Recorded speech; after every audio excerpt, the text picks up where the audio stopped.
વાતાવરણ બોખલાઈ ગયું છે બેન્ચો. ઘરની બહાર નીકળે તો વરસાદ પડે, ઘરમાં બેહે તો ગરમી લાગે, કપડાં કાઢે તો ઠંડી લાગે. એની બેનની તો દુબઈ જેવું વાતાવરણ છે.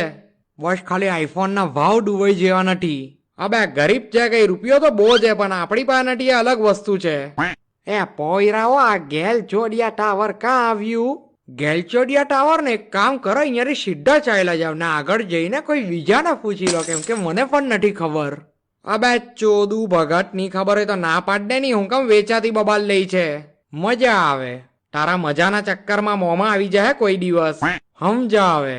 અહીંયા ગાન ફાર ગોટાવાલો કાં છે? બોલો ગાંડો ચોઈડો પોલીસ સ્ટેશન ની બહાર ઉભો રહીને પૂછે પોલીસ સ્ટેશન કાં આવ્યું? કાં છે પોલીસ સ્ટેશન?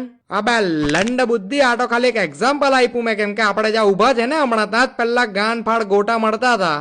ગાન ફાડ ગોટા અહીં મળશે પણ અહીં કાં મળે છે?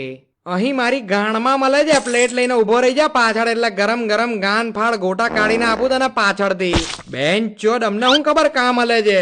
તો માં ફળાવા અહીંયા ઉભા છો, તે માં ફળાવા અમને પૂછ્યું.